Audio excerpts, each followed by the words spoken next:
the homepage of our mAIMarket website, where you can browse through different products and product categories which you can potentially buy based upon your choice. So our customer care chatbot is situated over here in a pop-up of DialogFlow.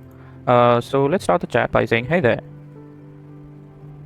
I get a reply saying that the chatbot is from IssueVertexpert.AI, which is our project name, and it asks me which type of issue that I'm facing. So let me just say that, yeah, I am facing warranty-related issues. So it apologizes and asks for my customer ID. So let me just say that, sure. My ID is this, which obviously needs to be a valid customer ID, which it verifies with the customer log database and fetches the customer logs information stored in my name. So it says that I have previously bought a Poco X mobile phone with a serial number this, on which date, with price, etc. All the information, even the warranty related information, are mentioned over here. So let me just say that yes, but in the warranty portal, it is showing that my warranty is yet to be activated, but I have already activated it following the activation process.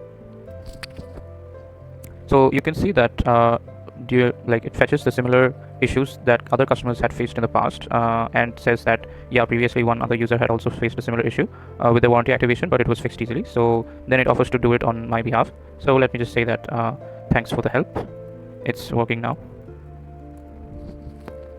Now it asks me that if it needs help with anything else. So let me just say that yeah, I want to know about the latest Apple products.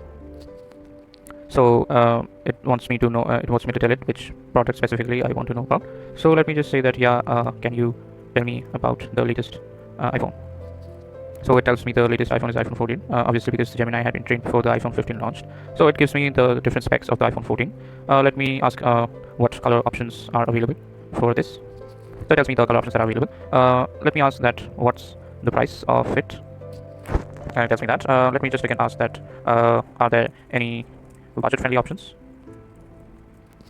So it tells me that the iPhone SE is a much more budget-friendly option, which has a much lesser price. So let me just thank this agent. It again asks me that if there are any remaining issues. Let me just say that no, that's all for today. Thanks. So then it basically says goodbye, and this entire conversation history is then basically stored on our database. We keep track of the number of issues the user has reported, which is 2 in this case, and also the resolution status of each of these issues.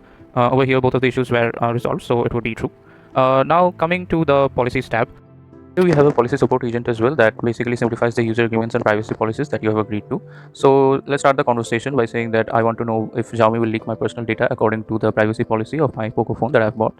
So it uses the RAG architecture to basically retrieve the relevant information from the privacy policy agreement and says that no, Xiaomi won't leak your personal data. So this is the analytics dashboard of our solution. You can monitor the number of resolved versus unresolved issues over here in a pie chart.